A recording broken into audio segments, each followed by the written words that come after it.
सभी को नमस्कार। आज जिस वीडियो पे मैं चर्चा कर रहा हूँ वो वैसे मेरा कार्य क्षेत्र नहीं है, लेकिन बहुत सारे बच्चों के मैसेज थे इन 3-4 दिनों में कि सर आपने सब पे वीडियो बनाया, एसआई के ऊपर एक वीडियो छोटा सा बना दीजिए। मैं अपने अनुभव के आधार पे और एसआई भर्ती में बहुत सारे सेलेक्टेड बच्चों के जो एक्सपीरियंस हैं उसके आधार पे एक छोटा सा वीडियो शॉर्ट एंड स्वीट बता रहा हूँ। पहली बात, किन बच्चों को एसआई की तैयारी करनी चाहिए?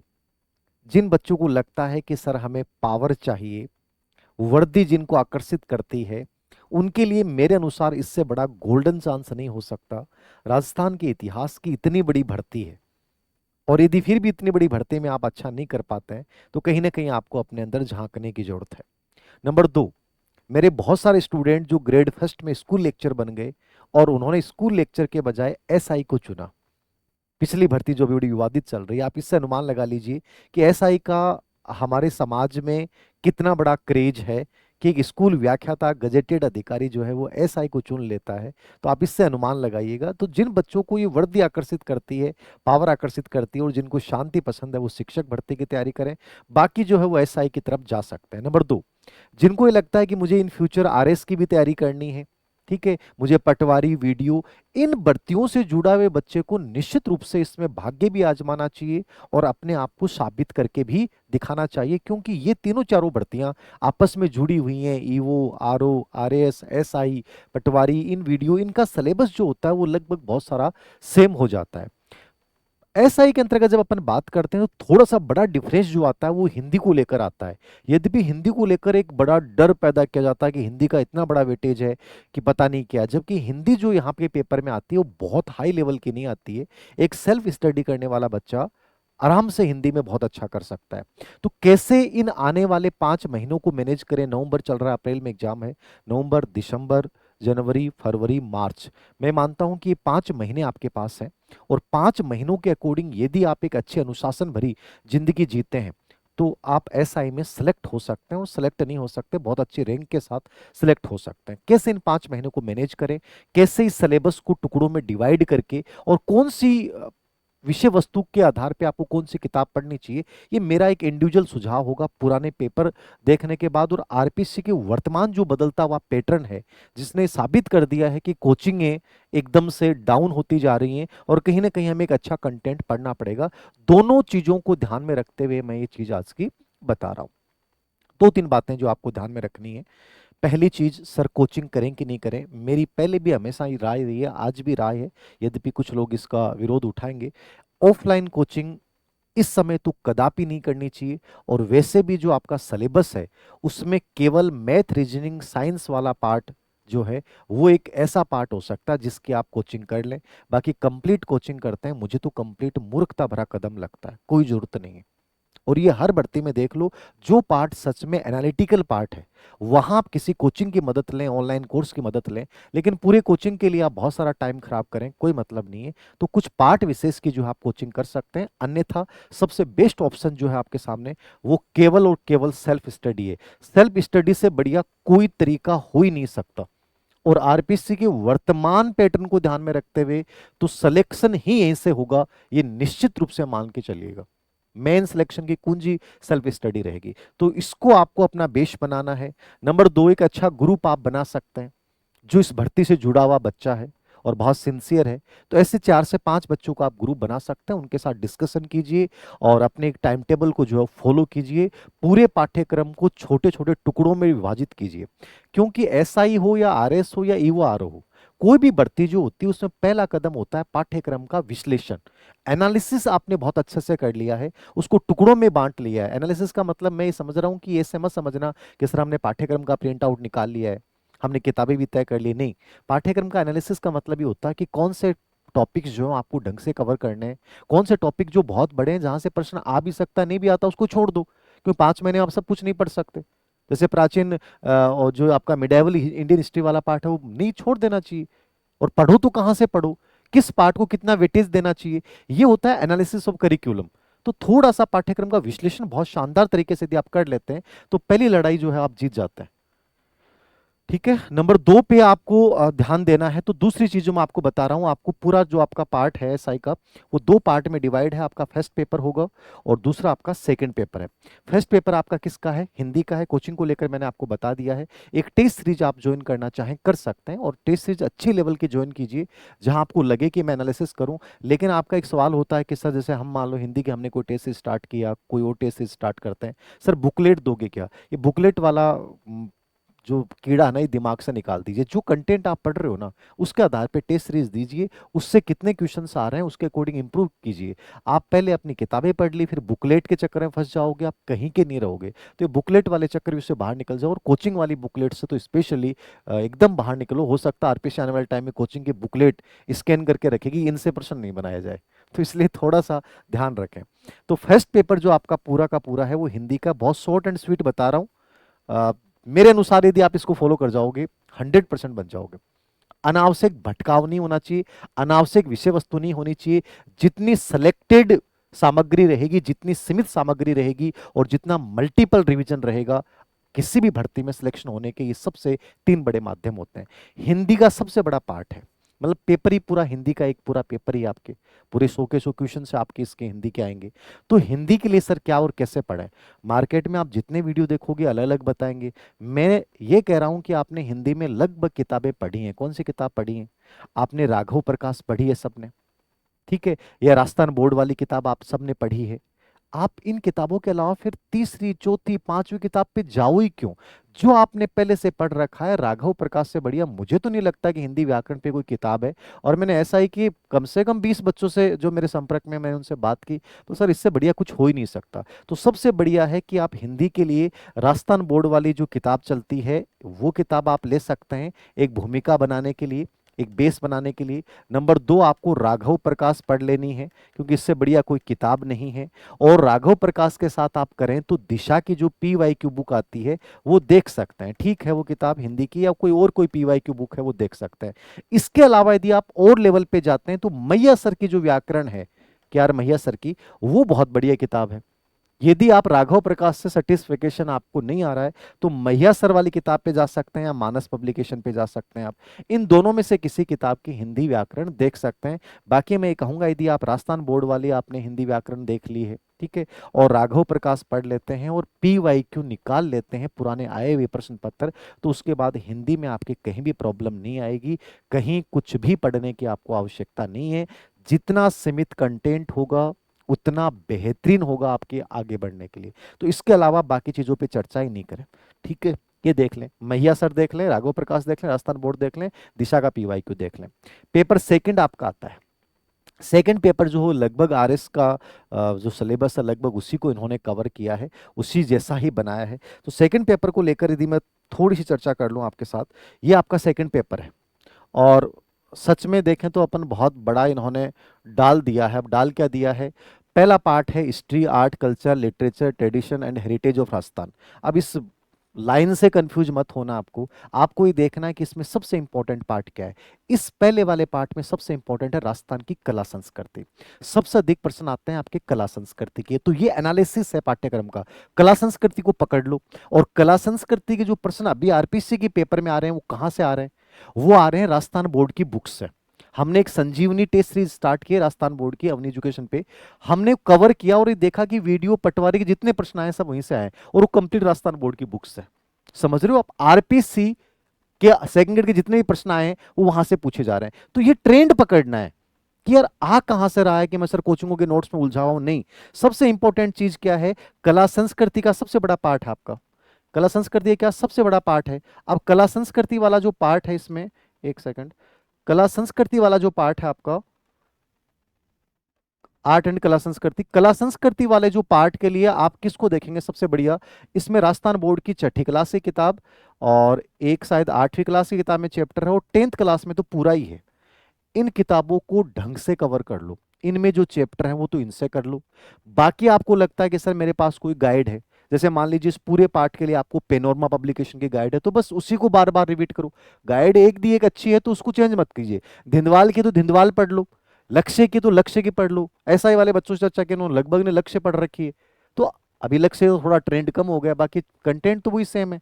तो जो भी आपके पास गाइड है, चाहे पेनोरमा है, चाहे लक्ष्य है, चाहे दिंदवाल है, या कोई और पब्लिकेशन की गाइड है, उस गाइड को आप बेस बना सकते हो। लेकिन ये जो छठी, आठवीं और 10वीं किताब में जो कला संस्कृति के टॉपिक हैं, इनको अच्छे से कवर कर लो। हम पूरी संजीवनी टेस्ट सीरीज इसी बेस के ऊपर चला रहे हैं कि राजस्थान बोर्ड की बुक से कुछ लाइन टू लाइन पर्सन बनना चाहिए। तो इस प्रकार से इन चीजों को आप फॉलो कर सकते हैं। राजस्थान इतिहास वाला पार्ट है, इतने पर्सन नहीं आएंगे। फिर भी आप ये कहेंगे सर मैं कोई टेक्स्ट किताब पढूं।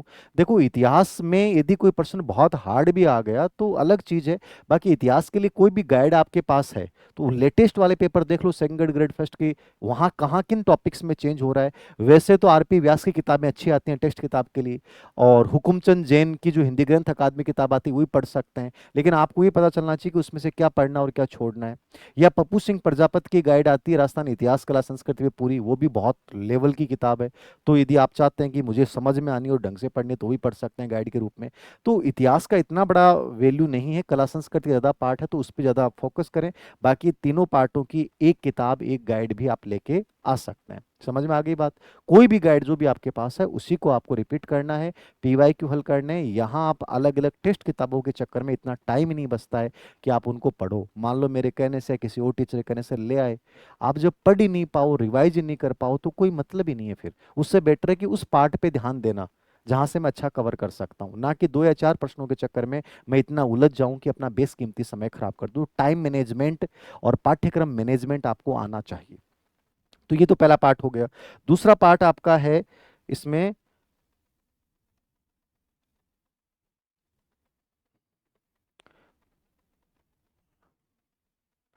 दूसरा पार्ट इंडियन हिस्ट्री वाला पार्ट है, ये हटेगा।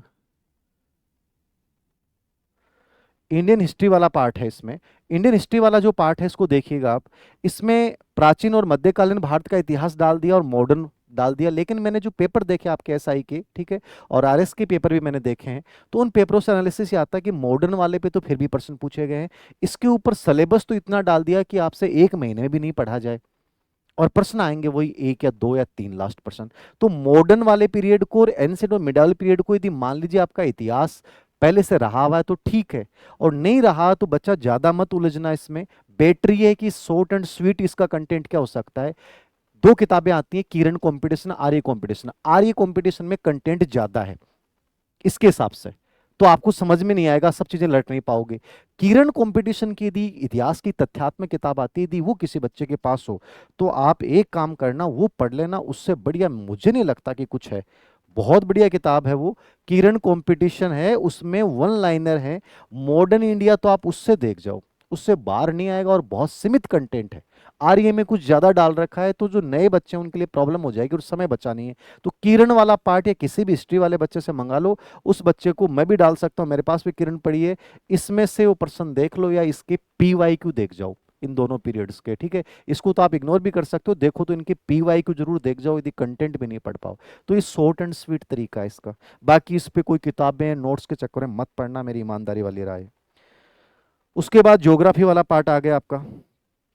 ज्योग्राफी वर्ल्ड और इंडिया दोनों की है, और वर्ल्ड और इंडिया ज्योग्राफी के लिए सबसे बढ़िया किताब जो एक प्रमाणिक भी है और जिसका रिजल्ट बहुत अच्छा है, देखो वर्ल्ड ज्योग्राफी के लिए आप पढ़ें तो महेश वर्णवाल पढ़ लें, और इंडिया ज्योग्राफी के लिए भी महेश वर्णवाल पढ़ लें। ये दोनों किताबें बढ़िया हैं।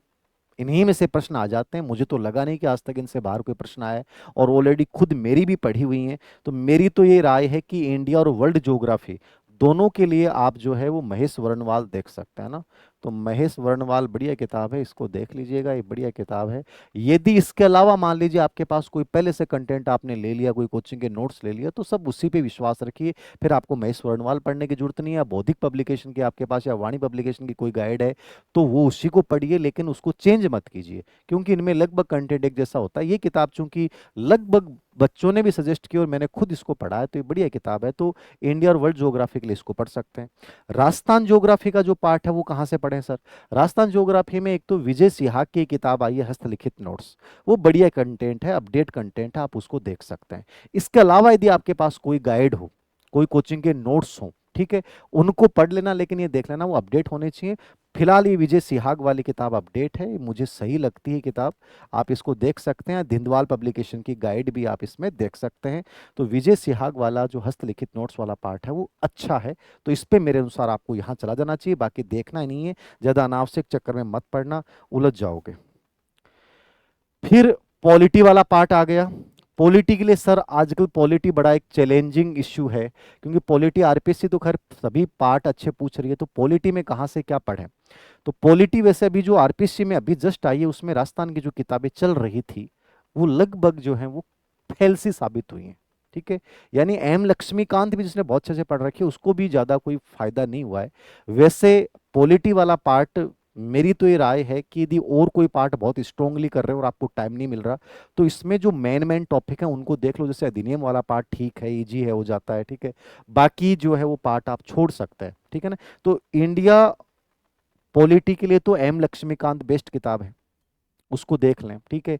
फिर भी गारंटी नहीं है, थोड़ा सा एनालिटिकली प्रश्न आएंगे तो वो आपको समझ बनानी पड़ेगी, लेटेस्ट वाले प्रश्न देख लेने हैं। राजस्थान पॉलिटी के लिए राहुल चौधरी की किताब आती है, यद्यपि इस बार प्रश्नों का रेशियो कमजोर रहा है इन दोनों ही किताबों से, लेकिन फिर भी आपके पास कोई बहुत बड़ा ऑप्शन है नहीं, या कोई बहुत अच्छा टीचर कोई अच्छा सा पढ़ाता है, तो जैसे विकास गुप्ता जी वगैरह का ठीक पढ़ाते हैं इसमें, या ओम जी अपने सर अवनी एजुकेशन में पढ़ाते हैं, वो पॉलिटी बहुत अच्छी लेवल के एनालिटिकली पढ़ाते हैं, तो ऐसा कोई टीचर से भी आप संपर्क कर सकते हैं, उनके कोई नोट्स भी देख सकते हैं जो बड़े अपडेट हों, तो उनको भी आप फॉलो कर सकते हैं। तो राजस्थान और इंडियन पॉलिटी में आपको वो टॉपिक की पहचान कर लो जहां से रेगुलर प्रश्न आ रहे हैं, स्पेशली अधिनियम वाले टॉपिक ढंग से पढ़ लो, थोड़ा सा एनालिटिकल व्यू में पढ़ना, और थोड़े से पीवाई के जो लेटेस्ट हैं वो जरूर निकाल लेना। तो इंडिया और राजस्थान पॉलिटी के लिए दोनों किताबें देख सकते हैं, ठीक है। पीवाई को जरूर निकाल लेना। फिर इकोनॉमिक्स वाला पार्ट आता है। अब इकोनॉमिक्स जो है वो इंडियन इकोनॉमी भी है और राजस्थान इकोनॉमी वाला पार्ट भी है। इकोनॉमी वाला पार्ट स्पेशली आप कहोगे कि सर ये तो अपडेट आता है, नया आता है, निश्चित रूप से नया आता है, लेकिन फरवरी में इकोनॉमिक आर्थिक समीक्षा आएगी, तो फरवरी वाली आर्थिक समीक्षा पढ़नी है सर, इस बार वाली पढ़नी है। तो देखो आर्थिक समीक्षा फरवरी वाली तो ढंग से कवर करनी है, और इस बार वाली भी हल्की सी अभी से देखना स्टार्ट कर दें, नुकसान नहीं है, फायदा है, क्योंकि ओल्ड डाटा भी पिछली भर्ती में पूछे गए हैं। तो आप ओल्ड भी हल्के से देखिए, और जो फरवरी में आए वो इंडिया वाले भी और राजस्थान वाले भी दोनों को बहुत अच्छे से तैयार कर लें। तो इकोनॉमिक सर्वे तैयार कर सकते हैं, या कोई कोचिंग के नोट्स, जो कोई कोचिंग जैसे स्प्रिंग बोर्ड वगैरह, ये सैनिक एकेडमी वगैरह, या कोई और कोई जो उस समय इकोनॉमिक सर्वे का अच्छा सा कोई निकालती हैं, तो उसको भी आप देख लीजिए। एक अच्छे नोट्स के रूप में यदि कोई निकलता है तो उसको आप फॉलो कर सकते हैं, ठीक है, उनसे फायदा होता है, नुकसान कुछ नहीं। यदि आप खुद आर्थिक सर्वे पढ़ने में सक्षम नहीं और समझ नहीं बनती, और समझ कब बनती है, जब आप पुराने पेपर देखते हो ना, तब आपको पता चलता है कि इस बिंदु से ऐसा प्रश्न आता है। तो अनावश्यक उलझने की जरूरत नहीं है, बाकी इकोनॉमिक सर्वे बहुत अच्छे से पढ़ लेना है। फिर जो बड़ा पार्ट आता है, इकोनॉमी डेवलपमेंट हो गया, ह्यूमन रिसोर्स इकोनॉमी डेवलपमेंट हो गया, ठीक है, सोशल जस्टिस एम्पावरमेंट, ये कुछ कुछ टॉपिक ऐसे हैं जो थोड़े अप्लाइड टाइप भी हैं और थोड़े करंट अपडेट से जोड़ के पूछेगा, तो ये थोड़ी समझ तो आपको बनानी पड़ेगी। इकोनॉमिक राजस्थान, ठीक है, इसमें भी आपको आर्थिक सर्वे पढ़ना, जितनी भी योजनाएं हैं वो सब के सब आपको पढ़ लेनी है। उसके बाद अगला पार्ट है साइंस एंड टेक्नोलॉजी का। अब साइंस एंड टेक्नोलॉजी एक नया पार्ट है आपके लिए, जिन बच्चों के लिए स्पेशली साइंस बैकग्राउंड से नहीं है उनके लिए बड़ी दिक्कत प्रॉब्लम क्रिएट करता है। अब पर्टिकुलर इसके लिए कोई कोचिंग चलती कि नहीं चलती, बड़ा मुश्किल पार्ट है, क्योंकि चलती नहीं है। लेकिन मैंने जो इसके जो टीचर्स हैं, एक्सपर्ट हैं, जो यूपीएससी वगैरह की तैयारी भी की है और जो करवाते भी हैं, मैंने जब इनसे बात की तो उन्होंने बताया कि सर एक तो राजस्थान बोर्ड की जो किताबें हैं 6 से 10 की, उनमें से बहुत परसेंट हुबू उठाए जाते हैं। तो 6 से 10 की जो राजस्थान बोर्ड की किताबें हैं वो इस पार्ट के लिए देख सकते हैं। या मान लीजिए दृष्टि के यदि नोट्स मिल जाएं इन टॉपिक्स के, आपको दृष्टि यूपीएससी के यदि आपको नोट्स मिल जाते हैं, तो उनसे बढ़िया तो कुछ भी नहीं है, वो सबसे बढ़िया है। या ल्यूसेंट का कोई अपडेट एडिशन हो इनके ऊपर, वो देख लीजिए, और इनके पीवाईक्यू जरूर देख लेना, पीवाईक्यू जरूर निकाल लेना। पीवाईक्यू निकाल लो, दृष्टि या ल्यूसेंट का कोई एडिशन हो इस पे वो देख लीजिए, राजस्थान बोर्ड की किताबों से जो टॉपिक हैं वहां पे। और आपको ईमानदारी से बताऊं कि यदि राजस्थान बोर्ड वाली साइंस वाली किताबों में इन टॉपिक को देखोगे तो आपको 2 या 3 दिन में आपके टॉपिक तैयार हो जाएंगे। 2 या 3 दिन लगेंगे मैक्सिमम, आपको इससे ज्यादा टाइम नहीं लगेगा। तो सबसे बढ़िया तो वो तरीका है, क्योंकि आरपीएससी उन किताबों से प्रश्न जरूर उठाती है। तो ये आप इसमें से देख सकते हैं। फिर रीजनिंग एंड मेंटल एबिलिटी वाला पार्ट है, ये समझने वाला पार्ट है, खुद भी कर सकते हैं। खैर, तो इसमें आर एस अग्रवाल वाली किताब है तो आर एस अग्रवाल फॉलो कीजिए। यूएस शेखावत जो आरबीडी पब्लिकेशन से आती है तो यूएस शेखावत को फॉलो कर लीजिए। या आपके पास अपनी कोई रीजनिंग, मैथ रीजनिंग है, क्योंकि मैथ रीजनिंग सब एक जैसी होती है, वो समझ पे आधारित होती है, तो आप उस किताब से ले सकते हैं, या कोई पर्टिकुलर इस पार्ट का कोई भी आप कोर्स ले सकते हैं, किसी से पढ़ सकते हैं, आपकी मर्जी है। बट खुद जितना अभ्यास करेंगे उतना बेटर है। तो ये मैथ रीजनिंग पार्ट होकर अंतिम पार्ट है आपका करंट अफेयर। तो करंट अफेयर जो आरपीसी का आ रहा है वो लगभग वेबसाइट बेस आ रहा है। राजस्थान का तो लगभग सूजस से आ जाता है, और भारत सरकार का जो आता है वो अच्छी साइट्स जैसे कि योजना है, पीआईबी है, इन साइटों से एजिटेड डाटा उठाए जाते हैं। तो आपसे इतनी मेहनत होगी नहीं, मुझे लगता नहीं इतने कम समय में। तो बढ़िया है कि मूमल का जो अंक आता है वो आप पढ़ लीजिए, या क्रोनोलॉजी पढ़ लीजिए, या कोई परीक्षा से पहले कोई अंक आता है, जैसे विनोद स्वामी अच्छी करंट लिखता है, उसकी कोई किताब हो, या कोई और पब्लिकेशन की कोई हो, तो क्रोनोलॉजी मूमल या विनोद स्वामी से किसी भी करंट को आप फॉलो कर सकते हैं। तो ये करंट वाला पार्ट हो गया। टोटल कहानी इतनी सी है, जो बच्चा फर्स्ट और सेकंड पेपर दोनों को मैनेज कर लेगा, जो 2 से 3 बार मिनिमम रिवीजन कर लेगा, जो इन पार्ट्स को पढ़ने के बाद, सीमित सामग्री के बाद अपना आत्म मूल्यांकन करके और आत्म सुधार की प्रक्रिया को टाइम टाइम पे अपना लेगा, और बाहर की भीड़ से बिना घबराए यदि वो एकाग्रचित होकर एक अनुशासन भरी जिंदगी अप्रैल तक जीता है, तो ये निश्चित है कि उसके स्टार लग जाएंगे। अन्यथा आप YouTube पे या कोई और या कुछ भी कितनी पीडीएफ एकत्रित करते रहना, आरपीसी इन सब पीडीएफ का कचरा बना देगी। क्योंकि आरपीसी अलग लेवल पे चल रही है, तो आरपीसी जिस लेवल पे चल रही है आपको उस लेवल से एक कदम आगे चलना पड़ेगा, और वो कदम केवल और केवल एक सेल्फ स्टडी के दम पे किया जा सकता है। तो बेटर रणनीति यही है जो मैंने मेरे अनुभव के आधार पे शेयर की है, कि ये कंटेंट आप जो है वो एकत्रित करें, और एकत्रित नहीं करें उसको बहुत अच्छे से पढ़ें। एक अच्छी वैकेंसी है, जिन बच्चों को लगता है कि सर शिक्षक भर्ती में वैकेंसी अच्छी नहीं है, उनके लिए भी एक अच्छा चांस है। तो एसआई की तैयारी करने वाले सभी बच्चों को आगामी एग्जाम के लिए शुभकामनाएं देते हुए मेरे अनुसार इन चीज़ों को आप फॉलो करें। धन्यवाद।